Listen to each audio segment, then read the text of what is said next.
नमस्कार।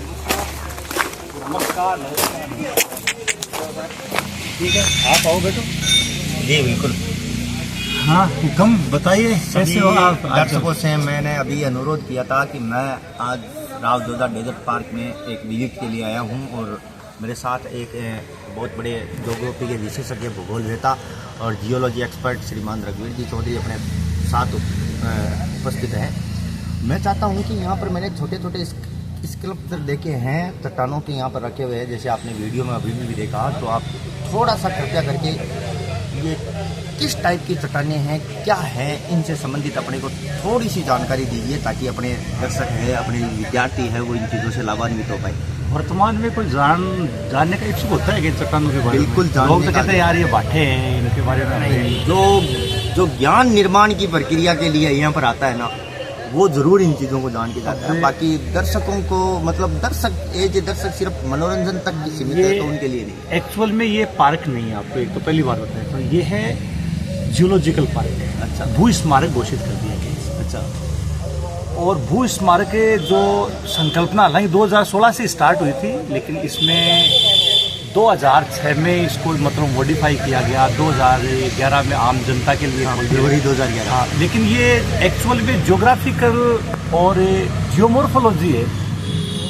जियोलॉजी उसके लिए बेहतर जगह होने के साथ साथ वेजिटेशन के लिए, वनस्पति के लिए बहुत सारी आप मरुस्थलीय इतनी बेहतरीन तरीके की यहाँ की जो वनस्पति है और बेहतरीन तरीके की यहाँ की चट्टानें, मैं आपको चट्टानों के बारे में जब बताऊंगा आपको तो आपको लगेगा कि यार इतनी शानदार चट्टानें ये हमने देखी है।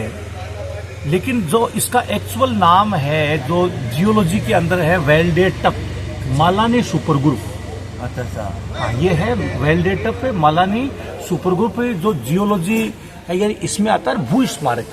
ऐसे भू स्मारक इतिहास में जहाँ तक मैं सोच रहा हूँ, शायद मालानी मारवाड़ का एक जिला हुआ करता था उस समय की प्रांतीय व्यवस्था में। शायद जोधा जी ने इसको बसाया था 1459 वगैरह या 69 वगैरह कुछ ऐसा। 59 में हाँ ना। हाँ, तो उस समय कहते हैं विरासत काल के अंदर मालानी जिला हुआ करता था। और फिर इन चट्टानों का नाम देखो, A.M. हिरोन नाम का व्यक्ति था, उसने 1935 से लेकर के 1932 तक यहाँ की चट्टानों पे अध्ययन किया। और ये जो एक्चुअली में यहाँ की जो चट्टानें हैं क्रिटेशियस पीरियड, और क्रिटेशियस का मतलब जो जुरासिक पीरियड के बाद का भाग आता है, क्रिटेशियस है जो मेसोजोइक एरा है, यानी उसमें लास्ट में मतलब ये आप मान के चलिएगा कि 68 करोड़ से लेकर के 74 करोड़ वर्ष पुरानी चट्टानें। लेकिन एक्चुअली में कई चट्टानें यहाँ पर अपन ये कह सकते हैं कि जो अपन काफी पुरानी जो चट्टानें मतलब यहाँ विंध्यन समूह की चट्टानें मिलेगी, अरावली समूह की जो चट्टानें हैं वो भी यहाँ पर मिलेगी। और ये एक्चुअल पायरोक्लास्ट चट्टानें हैं। पायरोक्लास्ट क्या होता है? जब ज्वालामुखी उद्गार होता है तो सबसे पहले गैसें बाहर आती है, गैसों के बाद में तरल पदार्थ बाहर आता है, फिर उसके बाद में क्या आता है? ठोस आता है। उस तरल पदार्थ के अंदर पायरोक्लास्ट वगैरह वो भी आते हैं। और जो जितने भी ठोस पदार्थ वगैरह सब कुछ वो जब पायरोक्लास्ट बहता है तो उन जैसे उसमें कांच है, राख है, जितने भी कण होते हैं उन सबको वो जोड़ देता है। इसलिए इसका नाम क्या रखा गया? वेलडेटप। वेल्डेड का मतलब उनके सब की क्या कर दी गई? वेल्डिंग। अब आपको यहाँ में आप अगर इतनी जिज्ञासु हो कि बच्चे जानने के इच्छुक हैं या आपके जो गाइज हैं वो सारे के सारे जानने के इच्छुक है, तो आपको मैं एक्चुअल में वेल्डिंग की हुई चट्टानें हैं यानी उनके बारे में आपको दिखाना चाहूँगा। है आप इच्छुक? बिल्कुल जरूर। नहीं, मैं इससे पहले ये सो इस मामले को एक छोटी सी बात मैं ये जानना चाहता हूँ। जैसे आपने कहा कि ये वेलडेटप मालानी ग्रुप की चट्टान है, तो ये मालानी तो बाड़मेर में पड़ रहा है, इसको जोधपुर के साथ कनेक्ट? जोधपुर रियासत के अंदर जिला आप बता रहे थे ना उसका। तो हमारे को ये जैसे बर कांग्लोमेरेट है, सेंद्रा कार्मिक, जिले से हमें कोई मतलब नहीं होता। उस समय जो फेमस चीज क्या थी उसके नाम से हमने रखा वो सीरीज। जैसे प्री कैम्ब्रियन, ये चट्टानें एक्चुअल में प्री कैम्ब्रियन की है। प्री कैम्ब्रियन क्या है? कैम्ब्रियन एक्चुअल में ब्रिटेन की जगह है ना। तो उसके आधार पर हमने नाम क्या रखा है? इसका प्री कैम्ब्रियन रखा। इसका नाम हमने क्या लिख दिया? जैसे मालानी राइलोसाइट है, मालानी सुपर ग्रुप आता है, इसका हमने क्या नाम रख दिया? ये जो मूलतः ये क्या नाम? वेलडेटप मालानी इग्निस रोक, ये इसका मतलब आग्नेय चट्टानें है इसके। अच्छा। हाँ, और वो पायरोक्लास्ट के शुरुआत में ज्वालामुखी बहते जो मतलब अग्नि के रूप में वहाँ दिखाता हूँ, ज्यादा बेहतर रहेगा ना। पर ये जरूर है कि विशेष एक पिक्चर ध्यान में आ रही है। मैंने अभी आपको कहा था कि यहाँ बहुत प्रकार के वन्य जीव अच्छा और जैव विविधता है। ये पक्षी है, उल्लू बोलते हो ना। हाँ हाँ हाँ, ऐसे इतने प्रकार के यहाँ पर वन्य जीव हैं और मैं ये कहता हूँ कि जो अध्ययनरत विद्यार्थी है उनको एक बार रावजोधा पार्क में आना चाहिए। बहुत शानदार जगह है, हर तरह के मनोरंजन के साथ प्रेमी युगल भी आ सकते हैं यहाँ पर, उनके लिए भी बहुत शानदार जगह है। हाँ, बहुत अच्छी गैलरियाँ हैं इसके अंदर बनी हुई, वो भी आराम से आ सकते हैं, बेहतरीन जगह है। अब यहाँ मैं इग्निस रॉक के बारे में मालानी सुपर ग्रुप का मतलब ये एक रावजोधा पार्क में ही नहीं है, ये बहुत ऊंची चट्टान है। जैसे ये आप बताओ क्या है, मैं यहाँ एक बार ये ग्रेनाइट है, ये ग्रेनाइट अपने नज़र में ग्रेनाइट कौन से रंग का होता है? अपने एकदम या तो ब्लैक या ये ग्रेनाइट है, आप देख सकते ये ऑरेंज ग्रेनाइट है। और यहाँ पर ज्यादातर चट्टानें आपको गुलाबी रंग की ही मिलेगी। बिल्कुल, ये तो ऑरेंज का है, लेकिन ये स्यू का है, स्यू बार्डवेयर में आता है, वहाँ का है। और ये अब इसमें आप ये दाने देखो, ये सारे चिपके हुए थे ना, मैंने कांच के दाने बताए, चट्टानों के दाने बनाए, राख है, जामक है ना, सारी पायरोक्लास्ट है, यानी वो एक तरल पदार्थ होता है, उसमें ये सारे जुड़ गए और ठंडा होने से इन चट्टानों का निकलना। आप ये देखो, क्वार्ट्जाइट है, टाइलें इससे निर्माण। क्वार्ट्जाइट कई प्रकार की होती है। ये डोलेराइट है, यहाँ डोलेराइट चट्टानें बहुत ज्यादा पाई जाती है। ये भी इग्निस चट्टान का रूप होता है, डोलेराइट जो चट्टानें आती है। ये डोलेराइट वापस आप गुलाबी रंग का जो पत्थर आ गया, पायरोक्लास्ट है। अब इसमें आप देखो कितने जॉइंट है, बिल्कुल है, लेकिन एक भी जीव नहीं मिलेगा क्योंकि ये लावा के ठंडा होने से। अब यहाँ देखो पिग्मेटाइट, ये सब बच्चे अध्ययन में पढ़ते हैं, जब रटते हैं इन सारी चीजों को कि आग्नेय चट्टानों के उदाहरण बताइए, तो ये पिग्मेटाइट, यहाँ पर आपको मैंने डोलेराइट बताया, वहाँ पर ग्रेनाइट, सब ये इग्निस रॉक के। इसमें एक चीज है कि इतने सारे जॉइंट होने के बावजूद इसमें कोई न कोई प्रकार का जीवाश्म इसमें पैदा नहीं होता। जीवाश्म, एक पहली बात ये प्री कैम्ब्रियन की, आपको मैंने सारी चीजें इसके बारे में बताया कि ये सब कितने पुराने हैं। अरावली है कि उससे आसपास के ये सब बने, उस समय पहली बात जीव नहीं था। दूसरी बात, लावा का टेम्परेचर ही 600 से 1500 डिग्री नॉर्मल रूप में होता है, उससे बहुत ज्यादा होता है, उसमें जीव था ही नहीं, जीव हुआ ही नहीं, है ना। तो ये अब ये यहाँ पर आप देखो ग्लेशियल, ये ग्लेशियल का मतलब यहाँ ग्लेशियल इग्निस है, मतलब हिमानी युग भी रहा है। एक एरा ऐसा है जिसके अंदर बाप बोल्डर्स का, वो अपन देख के आए थे पिछले साल। हाँ, अकल वाला एक वीडियो अपने बनाया था, उसके बाप बोल्डर्स का गए थे, लेकिन वो वीडियो ये हिमानी निक्षेप, हिमानी अपर्दन से बनी हुई चीजें, ग्लेशियल एरेटिक है। ये भी उस समय जो ग्लेशियर पिघलते थे, उसके बाद में ये जो वहाँ से लुढ़कते हुए पत्थर है वो चट्टानें वो मतलब उसमें ये लकीरें इस तरह की होगी। वहाँ मैंने आपको एक बताया था, अकल में अलग तरह के गोल थे, लेकिन इस तरह के नहीं थे, उसमें आलू टाइप के थे, आप देखो। और ये थोड़े अलग टाइप के मिल रहे हैं, आलू टाइप के नहीं, उनमें आयरन की आवाज आ रही थी, इनमें आयरन की आवाज नहीं है। इनमें थोड़ा सा मैं ऐसे महसूस कर पा रहा हूँ, तो इनमें जो वजन भी है ना वो पत्थर के समरूप ही है, सामान्य पत्थरों से थोड़ा ज्यादा है। ये जैसे डेंसिटी ज्यादा है ना, सामान्यतः ये सामान्य पत्थरों से थोड़ा सा ज्यादा भारी लग रहा है। और इससे ये रायोलाइट है, ये सब इग्निस रॉक है। बच्चों ग्रेनाइट और बेसाल्ट ही पढ़ते हैं, जबकि इग्निस रॉक के कितने सारे उदाहरण हैं। ये क्या है, रायोलाइट का आता है, रायोलाइट। ये भी जो इसी में अंदर जो आपको बताऊंगा, इस रायोलाइट है, यानी इसी के अंदर है रायोलाइट है, यानी ये फिर ग्रेनाइट का ही भाग आता है। सब देखो जुड़े हुए अलग अलग रंग के पत्थर मिले, और इससे भी बेहतरीन देखो आयरन रिच सैंड स्टीन। ये मतलब ये उसमें सेडिमेंट्री रॉक्स में हो गया, फिर थोड़ा सा तब्दील है, बाद में तब्दील हुआ, लेकिन इसमें देखो आप जॉइंट देखिए, इसमें भी वही स्थिति। तो ये आग्नेय चट्टानों से बाद की अवस्था है। ये वही है, सेडिमेंट्री रॉक्स का आता है, ये अवसाद है। लेकिन देखो इसमें ये सब चिपके हुए हैं बाद में ना, इस तरह के ये सब सेडिमेंट जो ये देखिएगा, ये अलग है। अब ये मेटामॉर्फिक है, ये कायांतरण रूप बदल गया, ग्रेनाइट क्वार्ट्ज में आ गया है, क्वार्ट्ज में आ गया, क्वार्ट्ज बोल्डर। हाँ, क्वार्ट्ज है। तो इसकी प्रत्यास्थता बाकी अन्य चट्टानों से ज्यादा है। प्रत्यास्था, हाँ, इससे अलग है इसकी प्रत्यास्था, और चट्टानों से क्या मिलेगी। और ये क्वार्ट्ज है ना, ये बरका है। तो ये जो मार्बल के बारे में मैं जरूर दिखाऊंगा। मार्बल वही है जो बर्दरी से जो कई नहीं, जो मार्बल बनता है शायद वो इससे मार्बल चूना से बनता है। तो ये लग तो उस टाइप का बलुआ पत्थर से कहा, ये बलुआ पत्थर से बना क्वार्ट्जाइट। ये बलुआ से क्वार्ट्जाइट बना, चूना होता है, उससे क्या बनता है, संगमरमर बनता है, उसी है ना, उसका भी।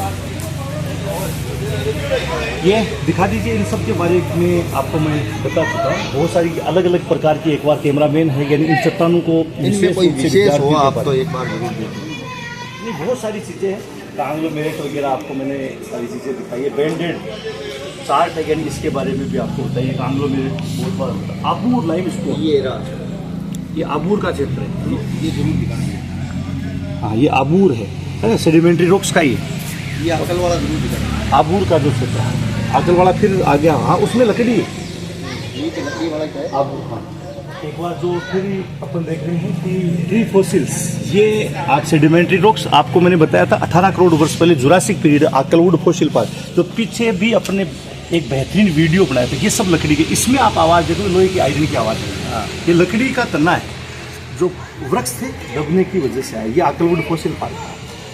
खैर, यहाँ पर मूलतः मालानी सुपर ग्रुप है, यानी उससे संबंधित वेल्डेड टप है, यानी उससे संबंधित यहाँ पर क्या मिलेगी आपको, चट्टानें मिलेगी, जिनके बारे में और आपको बताएंगे। वैसे मूलतः चट्टानें यहाँ पर आपको बता दी गई, लेकिन यहाँ पर वनस्पति के बारे में, वन्य जीवों के बारे में, यहाँ की ऐतिहासिक घटनाओं के बारे में आपको और विस्तार से बताया जाएगा।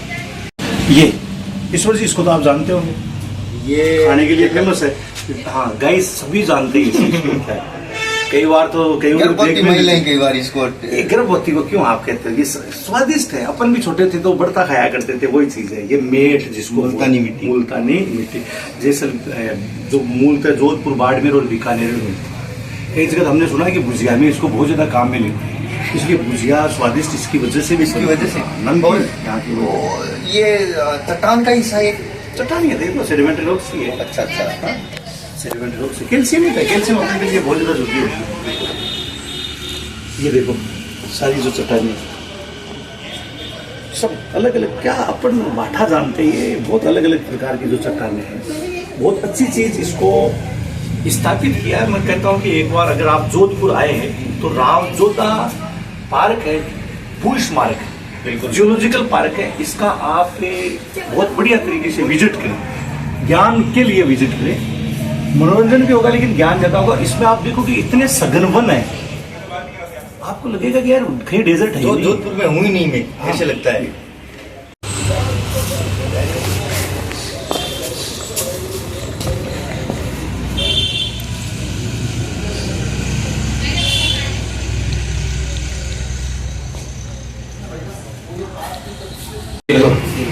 इसमें होल टोटल आ जाएगी।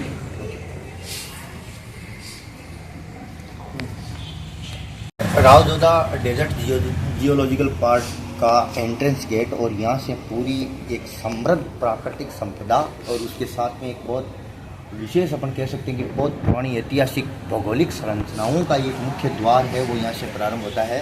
तो यहाँ से प्रारंभ होता है इस भौगोलिक सुरम्य संपदा का ये मुख्य द्वार, जहाँ से अपन एक विशेष प्रकार के अलग अलग प्रकार के मनोरम स्थलों से होकर गुजरते हुए, विशेष भौगोलिक स्थलों से होकर गुजरते हुए और सर के साथ विशेष जानकारी प्राप्त करते हुए अपन संपूर्ण इस रावजोधा डेजर्ट पार्क है उसका अपन एक भ्रमण करते हैं। और मैं आपको सभी छोटी से छोटी चीज़ें दिखाने का प्रयास करूंगा और सर से जितना हो सके उतना बेहतरीन पूछने का कोशिश करूंगा कि ये क्या क्या चीज़ें हैं और अपने लिए किस किस प्रकार से ये जानकारी है ये अपने से यहाँ प्रदान कर रहे हैं। ये आपको पहली बात एक बार रिव्यू देख लीजिए कि डेजर्ट में इतने सघन वन, बिल्कुल,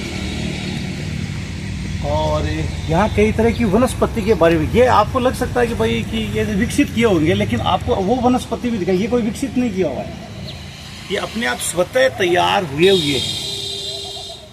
तो अब आप यहाँ देख रहे रंगीलो राजस्थान, फिर ये कलर्स ऑफ डेजर्ट, कैसी कैसी जो चट्टानें आती हैं। हमारा डेजर्ट ये नहीं है कि केवल रेतीला ही है, हमारा पथरीला भी डेजर्ट है, यानी इसके बारे में विविध प्रकार की रेगिस्तानी पत्थर आप यहाँ पर क्या कर सकते हो, देख सकते हो कितने प्रकार, और ये सब समुद्र के अवशेष हैं, सारे के सारे समुद्र, और इनकी आयु मानी कि 9 करोड़ साल वर्ष पहले इनकी, ये जो बता रहे हैं ना कि 9 करोड़ वर्ष पहले की है।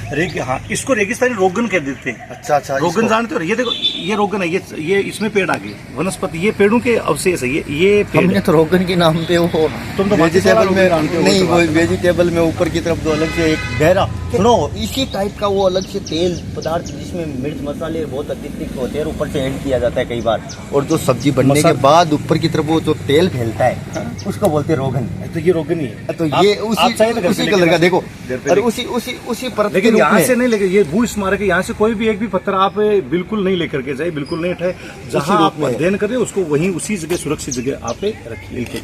ये पूछ मत। कई तरह की आपको यहाँ पर घास है, यानी उसके बारे में भी आपको बताऊंगा।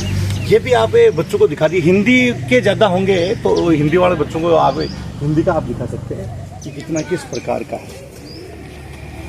ये जो घास सेवण दामन के बारे में पढ़ते हैं, जो दामन घास का है, लोग आते नहीं है यहाँ पर देखने के लिए। जो दामन घास है तो विशेष रूप से बच्चों को शानदार तरीके से, बेहतरीन तरीके से आप दिखाइएगा।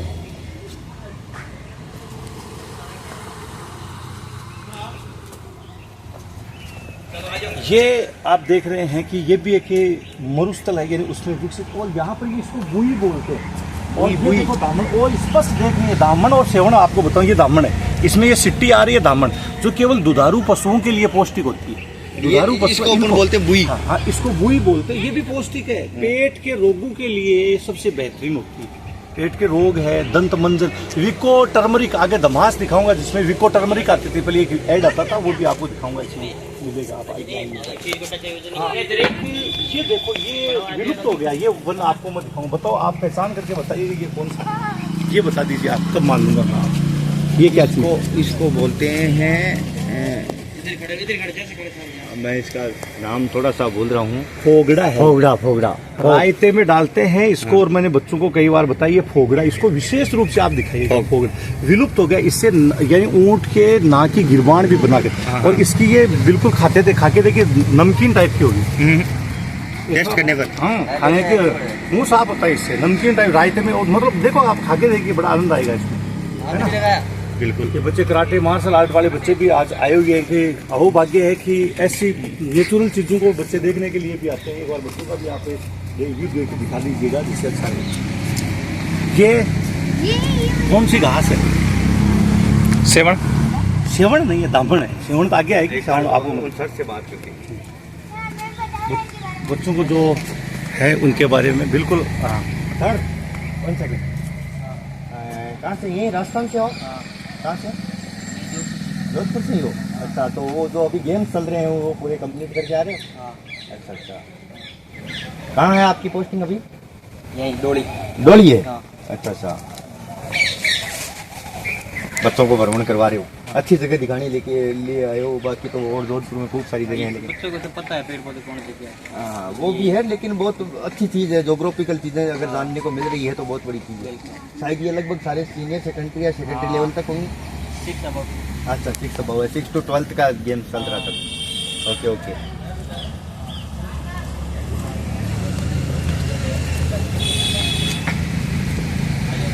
यार इसका स्वाद क्या गजब का स्वाद है, मतलब ये विलुप्त हो गया यार। इसको पूरा कैमरामैन से मैं कहूँगा इसको पूरा दिखाइए आप। रायता बनता था, अब आजकल रायते में क्या है, मसाला डालते हैं, मसाला रायता है, मसाला छाछ है। इसको आप खाइए, कितना गजब का स्वाद आता है। इसको क्या बोलते थे अभी आपको मैंने बताया, कितना बेहतरीन नाक, मतलब ऊँट के नाक की गिरबान बनती थी। मतलब कई वर्षों बाद मैंने देखा है, मैं भी कई दिनों बाद भी देख रहा हूँ। फोगड़ा, जिसको कई बार फोगला भी बोल देते हैं। अब आगे एक बार गाइड तो दिखाइए आप, कितना सघन। ये जोधपुर की बात कर रहा हूं मैं। आप कह रहे थे कि सर आप बताइए, ये देखिए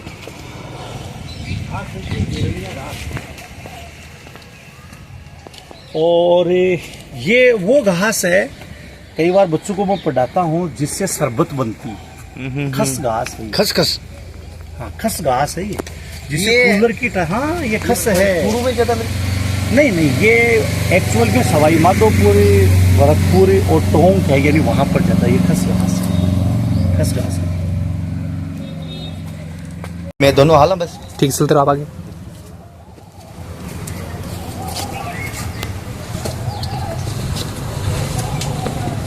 संभल करके इसे निकलिएगा।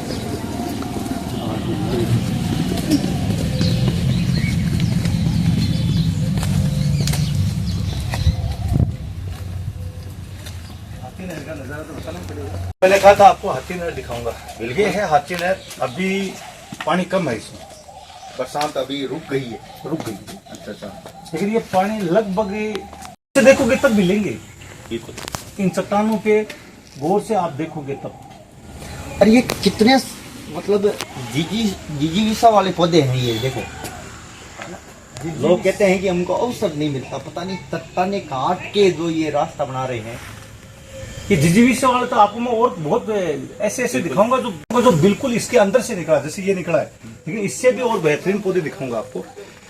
आगे नहर है, जो नहर ये निकल रही है ना, ये इसका जो दरवाजा बनाया गया है, ये 2006 से 11 के बीच में इसका निर्माण हुआ था।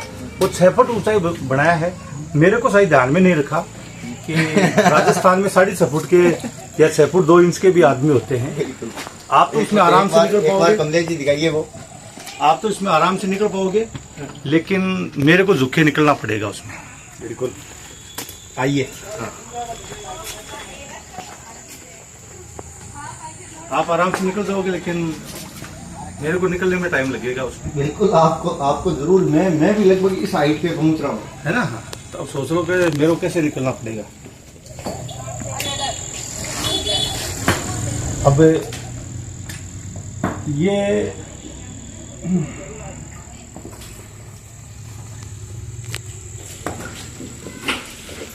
बरसात के समय इसका पानी यहां तक आता है।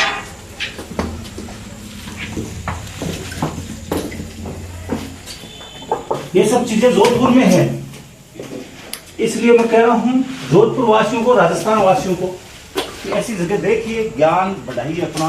प्रकृति कितनी प्रबल होती है, और मानव संभववादी है। मानव कुछ भी कर सकता है, मानव भी संभववादी है। अब प्रकृति की प्रबलता देखिए, एक बार जरूर देखिए।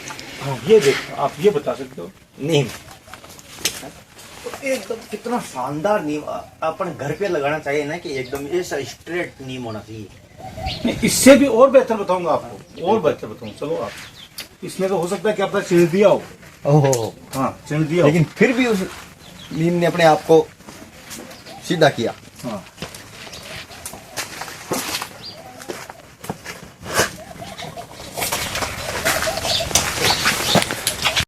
ये कई बार सर मैं आपसे बोलता हूँ कि आलसी आदमी के कई फायदे होते हैं। आलसी आदमी कोई फायदा नहीं है। मजबूरी में कपड़े नहीं पहन के आया, बिल्कुल, देखो जूते नहीं पहन के आया, चप्पल नहीं, जूते। मैंने जूते नहीं पहने, तो उसका अभी मेरे को इतना बेनिफिट हो रहा है कि मैं आराम से इन चीजों को एक्सप्लोर कर रहा हूँ। ये तो बहुत लंबी नहर है, तो आप क्या सोच रहे हो कि छोटी है? वो तो है, तो मेरे लिए बहुत बढ़िया फायदा है ना। नहीं नहीं, तो आपके लिए फायदा नहीं, हमारे लिए फायदा है, ऐसी बात नहीं है। कुछ लोग हैं, आप भी रहे हैं, ऐसे तो चलता रहता है। थोड़े से देखो, लंबे आदमी के लिए भी काफी फायदे हैं। ऐसे करके ऐसे भी निकल सकता है।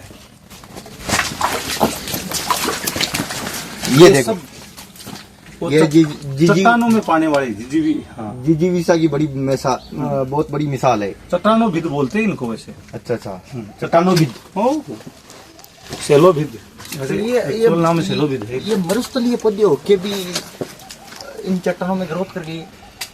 ग्रोथ देखो, डार्विन वाला सिद्धांत लागू होता है। वो जीव अनुकूलित रहता है जो प्रकृति के वर्ण हाँ। के अनुसार है, जिनको प्रकृति वर्ण कर लेती है। वर्ण कर लेते हैं।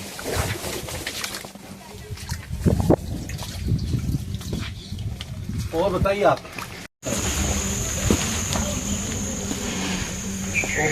हाँ? इसकी बता सकता है।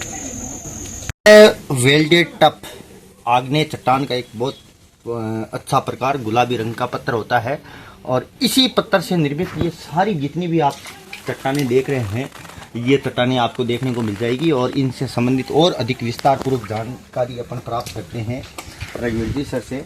सर, जितने भी अपन ने चट्टानें देख रहे हैं, ये इसी प्रकार के पत्थर के द्वारा निर्मित थोड़ी सी जानकारी। वेल्डेड टप है, वैसे मैंने आपको बता दिया, शुरुआत में वीडियो में बता दिया था। वेल्डेड टप है, यहाँ पर आप देख सकते हो, पूरी गुलाबी रंग की है। वेल्डेड टप है, गुलाबी रंग का है। ये थोड़ी सी आपको काई लग रही है, जैसे ब्लैक कलर का लग सकता है। यहाँ पर पूरा इसके बारे में, और शुरुआत में मैंने वीडियो के बारे में बताया था। ये देखिएगा, ये पूरी केवल इस नहर की जल की आर्द्रता की वजह से ये ब्लैक हो गया। बाकी अंदर पूरा गुलाबी है, पूरा गुलाबी रंग का है ना। और आप वो कह रहे थे कि बच्चों के लिए क्या प्रतीक बता रहे थे, चट्टानों में भी नीम भी देख लिए। बिल्कुल, देखो नीम भी चट्टानों में उग रखा है। जड़े नीम इससे बड़ा मोटिवेशन क्या हो सकता है विद्यार्थियों के लिए? बिल्कुल, प्रतियोगी परीक्षार्थियों के लिए सबसे बेहतरीन मोटिवेशन है ये। तो ये क्या है कि चाहो जहाँ जड़ें लगा सकते हो, जरूरी नहीं है किसी मिट्टी की। ये देखो नीम, ये रहा, ये रहा देखो। मतलब अपनी जगह प्रकृति में आपको बनानी पड़ेगी, नहीं प्रकृति आपको नष्ट कर देगी, निकल जाएगी। निकल जाएगी। है ना? ये देखो ये संभव कहाँ की से- बात बोल रहा कहाँ हूं। से ये नीम निकल हालांकि के एकदम- प्रकृति ही सर्वे सर्वा है। ये जहाँ से निकला है, और इतना यहाँ से- अच्छा कैमरा में नीम एक बार लगा ये हुआ, दिखाइएगा, सुनो, ये देखिएगा, इतना कैमरा अच्छा में, नीम ये लगा हुआ मैंने कहीं पे भी नहीं देखा आज तक। ये देखिएगा। तो प्रकृति में आपको जगह बनानी पड़ेगी, इसके लिए आपको संघर्ष करना पड़ेगा, और इससे बड़ा कोई मोटिवेशन नहीं हो सकता। बिल्कुल, इससे बड़ा कोई मोटिवेशन नहीं हो सकता। अब मैं थक गया हूँ 2-3 चीजों से। अच्छा, इतना जल्दी थक गया? किस पहले चीज? तो मैं इस बात से थक गया हूँ कि आपने कहा था भयंकर सदाबहार वन है। ये क्या है? ये मरुस्थलीय पौधे दिख रहे हैं मेरे को, सदाबहार वन का इतने है। मरुस्थलीय, इतने हरे भरे, देखो ना मरुस्थल में भी इन्होंने अपना जीवन कैसे हरा भरा, और ये कभी भी आओ आप एकदम हरे भरे मिलेंगे। और बताओ, और क्या समस्या आपकी? जो सघनता देखी जानी चाहिए सदाबहार वनों की, वो नहीं है। वो अच्छा, वो सघनता दिखानी। बिल्कुल। और इसमें अगर आपको मैं कमल भी दिखा दूं तो फिर कहना ही क्या, रेगिस्तान में कहाँ कमल है? कमल, हाँ? कमल आपको मैं दिखा दूं तो क्या देगा आप मेरे को? अब बाबा रेगिस्तान में कमल की कहाँ कल्पना करते हो आप? देखो, मैं हमेशा अकेला घूमता हूँ ना। आप कहते हो बाबा अकेला क्यों घूमते हो? अब थार में मैं आपको कहूँ कि कमल दिखा दो, कमल नहीं, मैंने आपको ऐसी ऐसी चट्टानें सब कुछ दिखाई है, हर चीज दिखाई है, और यहाँ कमल भी दिखाऊंगा, कमल का पूरा पौंड तालाब दिखाऊंगा, और इतने सघन वन जिसमें मुझे भी झुक करके चलना पड़ेगा, सूर्य का प्रकाश नीचे तक नहीं आएगा, वो भी आपको इसी में, इसी स्थान पर, हाँ, इसी स्थान पे दिखाऊंगा। इसी जगह पर अगर आप मेरे को कमल दिखा दोगे तो मैं मान जाऊंगा कि इतनी राजस्थान के मरु प्रदेश में इतनी ज्यादा जैव विविधता है। अब दिखाने से पहले तो मैं क्या दूसरी- जिद करूं, तो दूसरी आपको बात दिखाऊंगा। ये बार बार आप गुलाबी गुलाबी कह रहे हो, हालांकि मैं हाँ भर रहा हूँ बार बार की है आप कह रहे हो और मैं मान रहा हूँ, बस अंतरात्मा नहीं मान रही मेरी। ये गुलाबी नहीं दिख रहा आपको? ये मेरे को नहीं दिख रहा है गुलाबी, मेरे को गुलाबी शुद्ध दिखाइए। गुलाबी। ये गुलाबी है ना, ये गुलाबी चट्टाने चाहिए मेरे को। चलो, ये भी आपको मैं दिखाऊंगा, सर्च कर रहा हूँ मैं। अगर आप मेरे को ये गुलाबी चट्टाने इस स्थान पे दिखा दो, फिर पायरोक्लास्ट और आगे इग्निस रोड अबे मान लो, बिल्कुल मैं और मान जाऊंगा, ज्वालामुखी उद्गार से मान मैं लो। मान जाऊंगा बिल्कुल, लेकिन मेरे को ऐसी गुलाबी चाहिए। चलो, ऐसे दिखाऊंगा। चलो, आपको सघन वन भी दिखाऊंगा। सघन वन है मरुस्थलीय, लेकिन वो हरे भरे रहते हैं, और आपको कमल भी दिखाऊंगा, और आपको ये गुलाबी चट्टाने भी दिखाऊंगा। ये केवल काई है, और ये काई इसलिए है, इस नहर के जल की वजह से काई है। आगे आपको दिखाऊंगा। नहर काफी लंबी है। या जो भी प्रतियोगी परीक्षार्थी और जो भी देख रहे हैं, एक बार जरूर आप राव जोधा पार्क में आए, और बिल्कुल इन सारी प्रजातियों के बारे में आप जानकारी प्राप्त करें। वैसे इस वीडियो में है, लेकिन आप इस वीडियो को देख करके आओगे तो आपको बहुत बेहतरीन ये सारी चीजें समझ में आएगी। आगे आपको ये दिखाते हैं जो ईश्वर जी ने कहा, वो सारी बातें मैं आपको आपके सामने प्रस्तुत करता हूँ।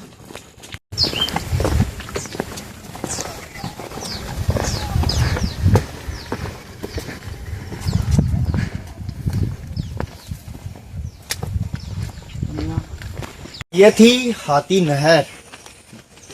पानी का हालांकि अभी वर्तमान समय में थोड़ा सा बहाव कम है, फिर भी थोड़ा थोड़ा पानी हमेशा रिश्ता रहता है। कैमरामैन, और ये दृश्य देखिए कि क्या है। ये देखो, छिपकली, कितनी शानदार छिपकलियां ऐसी मिल सकती है कि मैं एक चीज देख रहा हूँ कि मैंने शुरुआत में ये बोला कि सघन वन कितने क्या है क्या नहीं है। मरुस्थल है तो सघन वन कितने हो सकते हैं, कितनी ज्यादा अपन बोल सकते हैं डेंसिटी है वनों की। अपन ने पिछली नहर में अपन ने देखा कि नहर के चारों तरफ दोनों तरफ चट्टानें थी, और चट्टानों के आसपास से पानी बहकर अपने सामने से होकर आ रहा था। बरसात के दिनों में ये चट्टान बहुत ज्यादा अधिक प्रवाह के साथ बहती है। एक चीज मेरे और मन में आई कि मैंने अभी तक जो दोनों तरफ मैंने नहर के चट्टानें देखी, सारी काली थी, उनके ऊपर काला रंग का आवरण हो रखा था, और मैं विश्वास नहीं कर रहा था। बार बार मैं ये कह रहा था कि रघुवीर सर, मेरे को वो जो आप कह रहे थे कि ये जो चट्टानें हैं ये पिंक कलर की है, पिंक मैं इसको मानता हूँ, ये पिंक कलर मेरे को एक बार जरूर दिखाएं। मैं सर आपसे जरूर ये अनुरोध करता हूँ कि मेरे को जो पिंक कलर है वो दिखाई जाए। सघन वन तो मान गए आप हैं या नहीं? सघन वन में एक बार कैमरामैन थोड़ा जरूर मान चुका, लेकिन थोड़ा नहीं, अभी नीचे से आपको झुक झुक के सूर्य का प्रकाश भी नहीं पहुंचे, इतने सघन वन भी दिखाऊंगा। अच्छा हाँ, इतने सघन वन भी दिखाऊंगा। और पिंक की आप बात कर रहे थे, ये पूरा यहाँ से लेकर के वहाँ तक कोई भी पत्थर आप फोड़ करके भी देखते ना तो भी आपको पता चलता है ये पूरा कहीं से भी देखना ये पिंक है। अब तो मान के। और इसके ऊपर ये काई जमी है ना, बरसात से जमी है ना, उसमें या वो नहर का पानी है तो उससे तो हो गई, उसमें नहर का पानी है, इसमें नहर का पानी नहीं है। बात तो एक ही है ना। अच्छा, तो वो जो काई जम रखी थी वो कालापन उनका था, वो मैंने सिर्फ और सिर्फ काई का था। उस समय भी बताया था। इसलिए आजकल क्या है कि ज्यादा ज्ञान फैलना भी घातक होता है, इसलिए जिद नहीं करता मैं। लेकिन बाकी ये पूरा गुलाबी पत्थर है, गुलाबी रंग का पत्थर। अब मान तो लीजिए ये जितनी भी चट्टानें यहाँ से लेकर उस पॉइंट तक, उस तक नहीं, कहीं से भी आप देखोगे ये पूरा है ही गुलाबी पत्थर पे। तो जो मेहरानगढ़ बना हुआ है वो भी हाँ गुलाबी पत्थर पे। गुलाबी पत्थर पे। हाँ, मेहरानगढ़ की तो आपको थोड़ी बहुत आप इतिहास से संबंधित तो आपको स्टोरी का भी पता है, आप देख सकते हो। ये अब इसमें काला हो गया, ये देखो एकदम ये एग्जैक्ट पिंक है ये। और ये सब जुड़े हुए हैं, ये सब जुड़े हुए हैं। ये देख लो, इनको आप फोड़ के देख लो आप, ये एकदम एग्जैक्ट। ये लो, यही टूट गए ना, आप क्यों कह रहे हो ये टूटे ना? ये रहा एकदम एग्जैक्ट पिंक कलर। अब बोलो, ये वास्तविक पिंक है। और ये वास्तव में वेल्डेड लग रही है, क्योंकि बिल्डिंग हुई है ना, तो इनमें देख लो ना आप, कोई भी चट्टान है ना एकाश में नहीं है। एक सब वेल्ड, वही वेल्डेड तक नाम जो इसलिए जो रखा नहीं। जो ऑस्ट्रेलिया में जो चट्टान है, जिसको एकाश में चट्टान के नाम से पूरी दुनिया में सबसे बड़ी चट्टान के रूप में मानते हैं, उस टाइप का स्ट्रक्चर जैसा अपन ने यूट्यूब पे या कहीं पे भी देखा है, उस टाइप का नहीं है। पूरी चट्टानें हैं वो छोटे छोटे परत के रूप में और आपस में एक दूसरे से जुड़ी हुई है। अब आओ आपको सघन वन और दिखाता हूँ। बिल्कुल। इसमें ये मैं अब एंट्री कर रहा हूँ सघन वन में। ये देखो, इसमें कहीं सूर्य का प्रकाश दिख रहा है आपको? इतने सघन वन, इतने जो सघन वन है। आइए आप, आ जाइए आप आओ आराम से। सघन वन आपको मैं दिखाता हूँ। ये बिल्कुल, अब बोलो, ये सघन वन है। कितने दूर तक आपको दिखाऊं? इधर आ जाओ आपको मैं यहाँ। ये जोधपुर है। ये जोधपुर है, ये जोधपुर है और नहीं, ये जोधपुर है। आइए आप, ये जोधपुर है। इसमें आपको कुमटिया भी दिखाऊंगा आपको। ये रहा कुमटिया साइड। ये कुमटिया ही, कुमटिया ये पूरा कुमटिया, ये कुमटिया के वृक्ष है। और कुमटिया वो है उष्ण कटिबंधीय पर्णपात पतझड़ी वन है। हाँ, डेसिडियस फॉरेस्ट आता है ये कुमटिया का। ये पूरा कुमटिया है, पंचकुटा के अंदर शामिल, सब्जी के अंदर ये शामिल होता है। ये देखो, और चिड़िया कितनी चहचहाती है, आवाज देखिए चिड़ियाओं की। देखो, ये होती है जैव विविधता। चिड़िया की आवाज जो कितनी सुनिए आप। मैं 2 मिनट चुप रहता हूँ। बिल्कुल। ये है। अब मैं यहाँ पर देख पा रहा हूँ कि सर की बात है वो मैं पूर्ण सहमत हो चुका हूँ कि इन्होंने मेरे को गुलाबी चट्टानें भी दिखाई। गुलाबी चट्टानों के साथ ये हजारों प्रकार की वनस्पति है, सैकड़ों प्रकार की वनस्पति है, वो अलग अलग मेरे को दिख रही है। ये कुमटिया लगातार यहाँ पर मेरे को दिख रहा है। इसके साथ साथ मेरे को चुपके चलना पड़ रहा है ना इसमें। आपकी हाइट की ये समस्या है थोड़ी सी। अब बताइए आप, ये कौन सा पौधा है? ये लो, ये बता दो आप। ये एक विशेष प्रकार का अलग से मेहंदी पौधा है। इसको मेहंदी बोलते हैं। नहीं, जाड़, सॉरी, जाड़। अच्छा, ये जाड़ है। हाँ, जाड़ है। बहुत गजब छाया होती है इसकी, जाड़ की। ये जाड़ की। लेकिन ये जाड़ फैलता अपनी छोटी सी जगह पे ही है। तो ये छोटी सी जगह पे फैलेगा। देखो, अब इसने देखो चट्टानों में अपना वजूद बनाया है और एक जगह नहीं है। देखो, वजूद अपना तैयार करता जा रहा है कंटिन्यू। इसको पूरी ये पथरीली जगह है। हाँ, मैं ये कह रहा हूँ यहाँ पर कोई मिट्टी नहीं है, कोई कुछ नहीं है, सारी चीजें यहाँ पर पूरी पथरीली है। उसके बावजूद ये कुमटिया है जिसको अपन खैर बोलते हैं। खैर तो शेखावाटी में, खैर शेखावाटी में इसको जैसे दक्षिण इससे वो कथोड़ी जाति के द्वारा हांडी प्रणाली के द्वारा कत्था भी तैयार किया था। अपने जहरना बनाते थे इससे। आपको पता है जहरना, नेडी है ना, नेडी बनाते थे। फिर नेता नांगला बना करके उसे जो क्या किया करते थे आपको पता होना चाहिए, बिलोना किया करते थे ना, ये सारा। अब ये देखो आप, इसकी ये पत्ती है, अभी अपन तोड़ना नहीं चाहेंगे इसकी, ये पत्ती। और पहले अपने बाड़ पे लगाया करते थे इसको। और इसे क्या है कि वन्य जीवों की सुरक्षा होती थी, और वन्य जीव इसमें अपना घरौंदा भी बनाए, दोनों थे। खेत का नुकसान भी रोकते थे ये, है ना। और खेत के, हाँ, वन्य जीव अपना घरौंदा। ये देखो पूरी, वो देखो उधर उसकी फलियां लगी हुई है बहुत बड़ी बड़ी। अब ये फलियां तैयार, 3 इसमें बीज आएंगे। कोई कुमटिया है। अच्छा, हाँ, आगे आपको सेवन घास दिखाता हूँ। बिल्कुल। ये लो सेवन घास, सभी प्रकार के पशुओं के लिए पौष्टिक है। जितने भी पशु हैं, बीच में ये गुलाबी रंग के ये ऐसे पौधे, ये दमासा है। दमासा बोलते हैं विको इसको। विको वज्रदंती, ये मैं शुरुआत में बता दिया। विको टर्मरिक आती है, वो इसी से तैयार होती थी। ये औषधीय पादप है सारे के सारे। और आपको यहाँ से ऐसी जगह डेवलप किया गया है, भू स्मारक है ये, वन्य जीव इसको नहीं कह सकते, भू स्मारक है। ये देखो जेरोफाइड वनस्पति, जो आप वनस्पति, कंटीली वनस्पति आप कह सकते हो, केक्टस टाइप का। तने पर भी इसके कांटे हो रखे। कांटे हो रखे केक्टस। और ये यहाँ से, अब यहाँ भी आप देख लो गुलाबी रंग के पत्थर है, कहीं पर भी आप जाके देख सकते हो। और यहाँ से आपको मेरानगढ़ का व्यू पूरा नजर आ रहा है। ये पूरा मेरानगढ़ का व्यू है। बिल्कुल। आप आप देख सामने सकते जो दिख रहा है वो साइड, ये सामने मैं एक बार अपने विजिट करने गया था। ये संग्रहालय का जो पार्ट है, वो मैं गड्ढों में तो मैं नहीं गया, वो आपकी थोड़ी सी रुचि कम है, लेकिन मैं जरूर गया था। और ये जो इधर वाला, ये जो फ्रंट वाला पार्ट में जो 3 बुर्ज दिख रहे हैं, तीनों बुर्ज है, ये संग्रहालय का पार्ट है। और इसके लास्ट कॉर्नर पे, हालांकि यहाँ से दिखाई नहीं देगा, लेकिन लास्ट कॉर्नर पे है वो करणी माता का मंदिर है, जहाँ पे वो एक त्रासदी भी हुई थी। मानवीय अपन बोल सकते हैं। आप पूरा व्यू दिखाइएगा, कितने सघन वन है और डेजर्ट है, यानी इसमें पूरे सगर वन देखिएगा, कितने गजब के वन है। पूरा व्यू आप देख सकते हो। मेरानगढ़ किले है, यानी उसकी दीवार भी है, वॉल जिसको अपन कह सकते हैं। और जियोलॉजी के हिसाब से इसको 2006 से 11 के बीच में जो विकसित किया गया है, वहाँ आपको फिर पिंक 2006 में इसको डेवलप करना प्रारंभ किया था। फरवरी 2011 से इसको आम नागरिकों के लिए ओपन किया गया था। लेकिन आम नागरिकों की इसके प्रति इंटरेस्ट नहीं है। इंटरेस्ट है सर, किसे नहीं है। मैं देख रहा हूँ, मैं सुबह से लेकर शाम तक कंटिन्यू इस जंगल में घूम रहा हूँ, और मैं ये देख रहा हूँ कि कई लोग आ रहे हैं।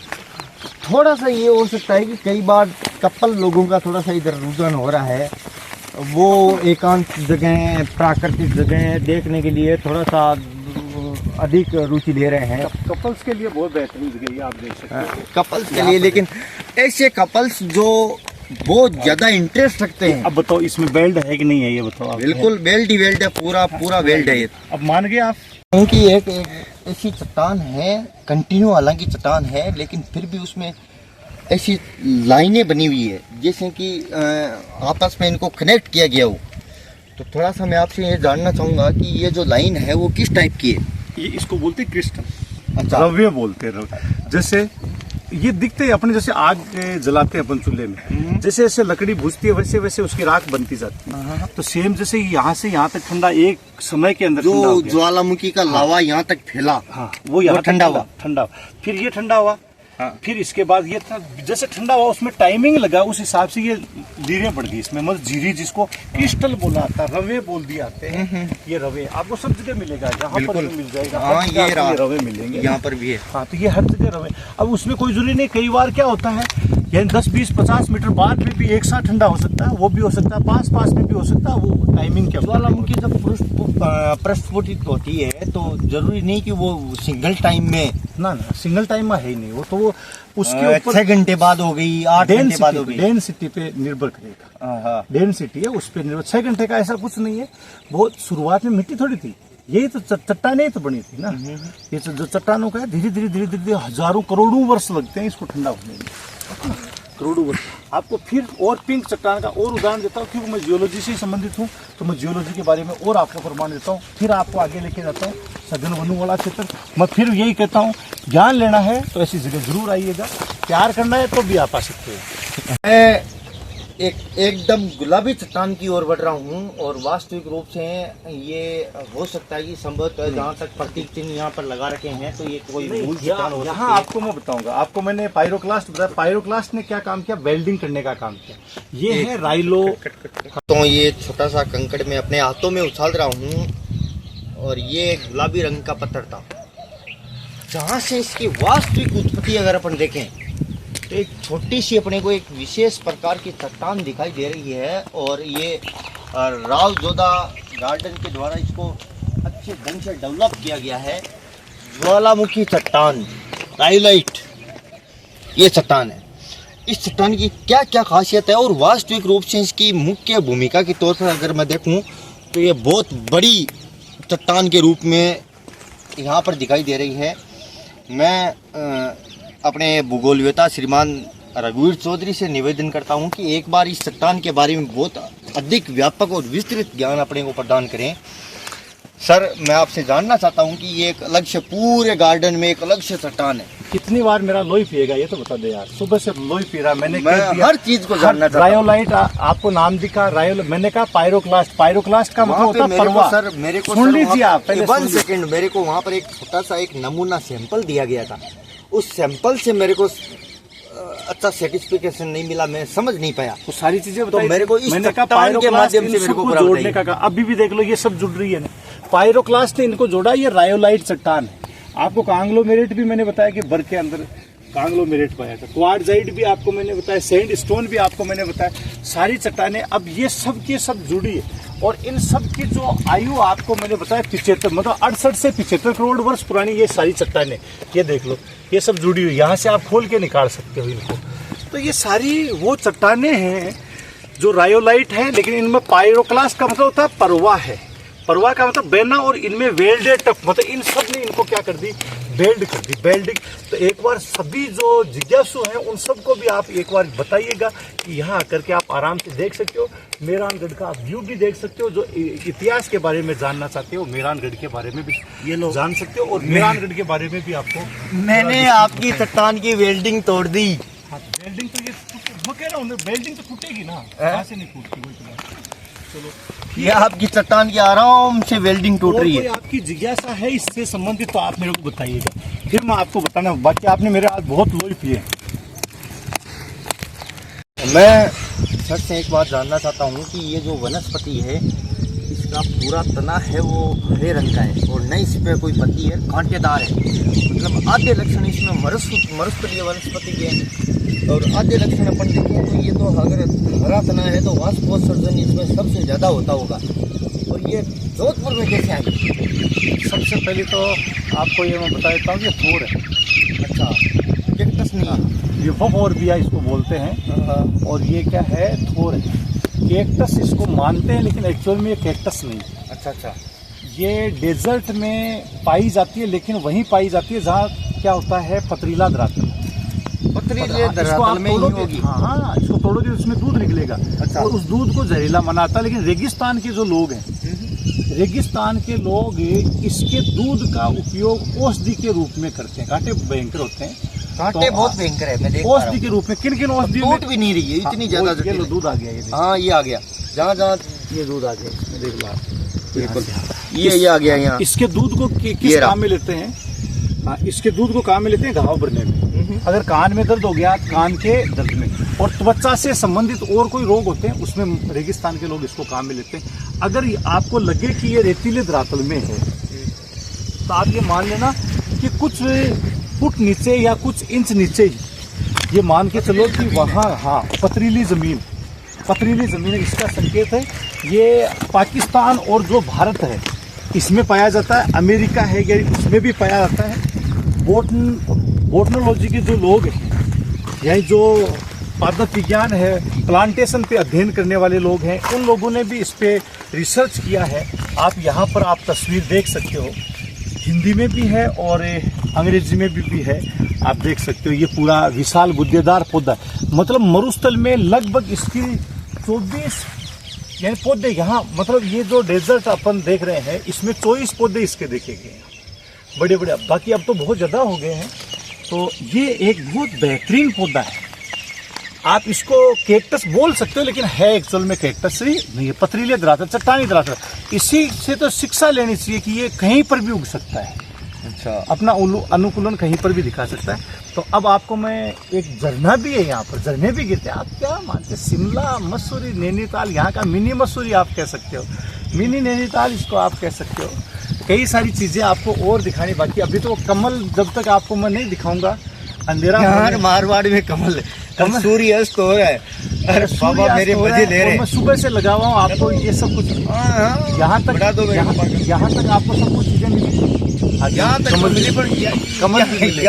इस पहाड़ी एरिया में कहाँ से कमल लेके आओगे? जल्दी आओ, नहीं अंधेरे में फिर दिखेगा नहीं, जितना जल्दी हो सके जल्दी आओ। झरना भी दिखाऊंगा, झरने भी। बढ़ाओ। बाबा पागल कभी किसी को आज तक नहीं बनाता। बाबा ज्ञानवर्धक बात ही करेगा, जो सत्य है वही बताएगा। बाबा यार कुछ अच्छी रोचक जगह दिखाओ एक बार। आपको क्या रोचक देखना है, बताइए। रोचक क्या आप कुछ भी एकदम रोचक ऐसे दिखाएं। अनएक्सपेक्टेड। रोचक दिखाते दिखाते थक चुका हूँ। अब मैं आपको रिश्ता हुआ झरना और वो कमल वाले फूल दिखा दूं। आपके पास में है कोई कमल का जुगाड़ तो आप देखते चलना, वहाँ से फूल ले जाना। और क्या कर सकते हैं यहाँ मारवाड़ में कमल के फूल? अरे कितनी बार आप जिद कर, हर चीज आप माने और हर चीज माननी पड़ेगी आखिरकार, हर चीज। बिल्कुल। रिश्ता हुआ झरना एक बार फोटो ले लीजिए जी। पार्क में आपको जगह जगह झरने, कलकल की आवाज आते हुए दिखेगी। इन चट्टानों में आप मेरे को फिर पूछोगे ये पानी कहाँ से आ रहा है, वो भी मैं बताऊंगा कहाँ से आ रहा पानी। फिर आप तो कहोगे कि ये नालियों का पानी, नालियों का नहीं है, चट्टानों के अंदर भी पानी होता है ना। कहीं जैसे चंबल नदी आती है, तो चंबल नदी कौन सा, क्या विंध्याचल के ऊपर बर्फ थोड़ी जमती है, लेकिन फिर भी वो बहती रहती है ना। तो बहने के पीछे कारण है, चट्टानों के अंदर भी क्या होता है, रंध्र होते हैं। अब पता चल गया रंध्र होते हैं, इनमें भी पानी होता है। और वो फिर धीरे धीरे प्रवाह कम होता जाएगा। प्रवाह कम होगा तो पानी का वेग भी क्या हो जाएगा, कम हो जाएगा। जैसे शुष्क काल बढ़ेगा उस हिसाब से। अब आपको झरने की आवाज सुनने को हो सकता है थोड़ा अंधेरा हो चुका है, क्योंकि वीडियो शूट सुबह से लगे हुए हैं। यहाँ पर आप ये देखो जानवरों के ये मेरे को ये देखिए तितली। आपने तितली देखी है? कितने साल हो गए? ये देखो, ये तितली देखी, ये बिल्कुल तितली। अब बोलो मरुस्थल में है ना तितली, ये मरुस्थल तो है, ये थोर है, आपको मैंने बता दिया।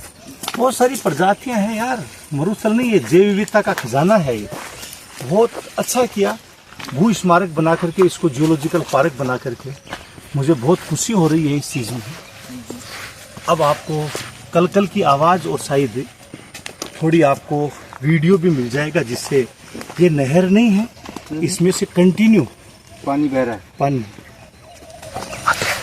आप थोड़ा आगे है, वो आगे आपको मैं दिखाता हूँ। आप देखिएगा ये पानी वहीं से रिस रिस के, ये कोई प्रवाहित पानी नहीं है, झरने का ही पानी है। आपको आगे फिर लगेगा थोड़ा सघन वनस्पति है। आप थोड़ा फास्ट आए तो वो आपको पानी के बारे में मैं बता दूं। कलकल की आवाज़ आ रही है, कोई मेरे वहाँ आदमी कोई नियुक्त नहीं किए हुए कि वो बाल्टी से पानी उड़ेल रहे हैं। हाँ, और आसपास में कोई नहीं दिखे। आप सोचोगे कहीं मेरे आदमी हैं जो पानी ढोल रहे होंगे वहाँ पर, और ये कलकल की आवाज़ आ रही होगी। वहाँ पर आप देख सकते हो। और मैं थोड़ा चुप रहूँगा, और फिर आप एक बार सभी को महसूस कीजिएगा। और शायद पानी भी बहता हुआ झरना दिख जाएगा। शायद थोड़ा सा अंधेरा जरूर हो चुका है, शायद उधर से आके भी अपन दिखा सकते हैं। पानी बहता हुआ शायद दिख रहा है। और ये पानी कहाँ से, कहीं से आप देख सकते हो, ये पहाड़ी के अंदर से है। वहाँ से मैं आपको दिखाता हूँ पानी किस तरफ से आता है। बिल्कुल पहाड़ी के अंदर, ये पापवेन पहाड़ी है, इसके अंदर से पानी आ रहा है, न कि कोई मेरे आदमी है यहाँ पर जो पानी उड़ेलते हैं। कंटिन्यू बह रहा है, आप देख रहे हैं, ये आप देख सकते हैं कंटिन्यू पानी का प्रवाह। ये कंटिन्यू साफ पानी का प्रवाह, कंटिन्यूटी यहाँ से ये पानी प्रवाहित हो रहा है। हाँ, और ये बोलो अब एक बार इस मुद्दे से पूछ लीजिए। अब और क्या कमल का फूल दिखाना है? अब मेरे को कमल का फूल देखना है। मतलब पूरे लोई पियोगे? पूरे लोई पीऊंगा मैं। आपने कहा था मैं कमल का फूल दिखा दूंगा मारवाड़ में। चलो वो भी दिखा, कमल के फूल भी आपको दिखा। ये फिर आप कहोगे बाबा आप ऐसी जगह रहना चाहते हो, ये प्रकृति के अनुकूल जो आवास हुआ करते थे किसी समय, जिसमें पक्षी घोंसले बनाते थे। आज आप बड़े बड़े महल टाइप में अपने घर बना रहे हो, इमारतें बना रहे हो। इन इमारतों में एक दिन आप खुद दफन हो जाओगे इनमें। क्या तगड़ी जगह बैठे हो बाबा। यही जैव विविधता है। इसको देख के आपको लगा होगा कि मैं मरुस्थल में बैठा हूँ। और कई देर से ऐसी चीजों की पहचान कर रहा था। मैं सोच रहा था यार कहीं तो मरुस्थलीय चीज मिली है, पहली बार कोई मरुस्थलीय चीज मिली है। मरुस्थल नहीं, ये जैव विविधता है, उसके लिए सबसे बेहतरीन जगह। अब आप लोग, हम लोग सब क्या है, इन्हीं पहाड़ियों को तोड़ तोड़ करके बेहतरीन आलीशान बंगले बना रहे हैं। उन बंगलों में बेचारे पक्षी कैसे रह सकते हैं? ऊपर भी नहीं बैठ सकते, बाहर नहीं बैठ सकते, अंदर घरों इनमें घोंसले बनाते हैं, आराम से अंडे देते थे, रहते थे, जो अपने लिए रक्षक होते थे, अपने से सुबह जल्दी उठते थे, रात को जल्दी आकर के सोते थे, अब वीरान हो गए। यार कैसा मानव हो गया यार, क्या दुर्गति है, खा करके यहाँ फेंक के चला गया। इसकी इस जैव विविधता का दुर्गति कितने कर रहे हैं, क्या होगा ये बताओ आप। बिल्कुल मेरे अंदर से आत्मा या वो नहीं, अपन तो इसको सही जगह डाले। हाँ अब वो बता रहा हूँ आपको, ये अभी अभी के मेरे देखते ही मेरे को बड़ा दुख हुआ यार, क्या हाल बना रखी है। कमल भी मरुस्थल, इसे अब पता चल गया मरुस्थल में हूँ। बिल्कुल आवाज देखिए पक्षियों की कितनी सुंदर आ रही है। अब शाम होते होते देखो पक्षी अपने घरोंदों में आएंगे और यहाँ अपना बहुत अच्छा विचरण करेंगे। अब आपको दिखाता हूँ कमल, देखिए फिर आपको कमल दिखाता हूँ। शायद आप पहचान गए होंगे कि कमल भी मिलेगा, इतना सब कुछ मिला है तो कमल भी मिलेगा। इंतजार खत्म हुआ, कमल भी आपको मरुस्थल में दिखा देता हूँ। थोड़ी सांस जरूर फूली हुई है यहाँ तक आते होते। ये तालाब बहुत ज्यादा ट्रेकिंग कर ली, ये धीरे धीरे आप तालाब दिखाइएगा। बिल्कुल और आ जाइएगा। कमल का तालाब, कमल का तालाब। हंसिए मत, अभी भी विश्वास नहीं कर रही क्या है। मरुस्थल में कमल खिला हुआ है। बिल्कुल मरुस्थल में कमल है या नहीं है? बिल्कुल। ये मुरझाए हुए फूल है। असली फूल भी आपको जो थोड़ा बहुत है कम मुरझाया हुआ है वो भी आपको दिखाने की कोशिश करता हूँ। आप बताइएगा कैसा लगा आपको ये कमल का फूल मरुस्थल में, रेगिस्तान में, है ना। एक बोरा ये देखो कमल के फूल आपको दिख रहे हो। अब जितने भी इस वीडियो को देखने वाले हैं उनकी तरफ से आप बताइएगा कि मरुस्थल नहीं, ये एक जैव विविधता की दृष्टि से संपन्न, ये दुनिया का सबसे ज्यादा जनसंख्या वाला और सबसे ज्यादा जैव विविधता वाला मरुस्थल है। इस धरोहर का संरक्षण करना हमारा दायित्व है और हमारी जिम्मेदारी है। इसको और हरा भरा करना, पिछले 10 वर्षों में लगातार जो बरसात का ग्राफ बढ़ा है उसको और बढ़ाना है, ये हमारी जिम्मेदारी है। खेजड़ी जैसे वृक्षों की हमें रक्षा करना हमारी जिम्मेदारी है। अब बताइए आपको मैंने पूरे दिन रात भ्रमण कराया, इसके बारे में बताइए। पूरे दिन सर के साथ में था और शुरुआत से मेरी पता नहीं कितनी जिज्ञासा है, क्योंकि साइंस बैकग्राउंड का आदमी था, मैथ से रिलेट करता हूँ, तो मैं इतनी चीज़ें हैं वो ये एक्सपेक्ट नहीं कर रहा था कि शायद जोधपुर में इतनी कुछ हो। इन्होंने मेरे को जैसे ही बताया तो मैंने कहा ठीक है चलेंगे। अब इन्होंने कहा कमल के फूल दिखाऊंगा मैं तेरे को नहर दिखाऊंगा, चलता पानी दिखाऊंगा, कल नदी की आवाज़ टाइप में सुनाऊंगा। मेरे को एकदम से ऐसा लगा यार जोधपुर में ये, मैंने कहा मजाक कर रहे हैं। मैंने कहा चलो ठीक है फोर को, जैसे संडे की छुट्टी आती है तो इतना भावनाओं में मत बहिए, पीछे तालाब है। नहीं वो कोई दिक्कत नहीं। फिर मैं सोचता यार, मैंने कहा संडे है चलो फोर को करते हैं, सो जाते हैं, अपना क्या पता वहाँ जाकर क्या मिले क्या नहीं मिले, कम से कम नींद तो ले। ये मेरे को उठा के लागे, मैं यहाँ पर देख के अचंभित हो गया। सच में आपने पूरे वीडियो में आपने पुरानी चीज़ें देखी, आपने नहर भी देखी, आपने बहता हुआ पानी भी देखा, आपने कल करती हुई पानी की आवाज़ भी देखी, आपने विभिन्न प्रकार की जैव वनस्पतियाँ भी देखी, विभिन्न प्रकार के जैव आपने जीव भी देखे। इसके अलावा आपने फोगड़ा भी देखा, है ना, जो विलुप्त हो चुका है लगभग। कई बार अपन सोचते हैं कि ये तो है ही नहीं शायद मारवाड़ी में, उस मारवाड़ के वनस्पति फोगड़ी को आपने देखा। और लास्ट में जो देखा वो आप अचंभित देख रहे हो कि कमल के फूल तक अपन ने देख लिए। अब बताओ इससे और ज़्यादा अपन इस गार्डन में क्या देख सकते हैं। मैं सबसे अनुरोध करता हूँ प्लीज़ अपनी भौगोलिक विरासत को भी बचाइए। सांस्कृतिक विरासत को बचाने के लिए अपन कई बार क्या करते हैं, स्टेज प्रोग्राम कर देते हैं, भजन संध्या का आयोजित कर देते हैं, सांस्कृतिक कार्यक्रम आयोजित कर देते हैं।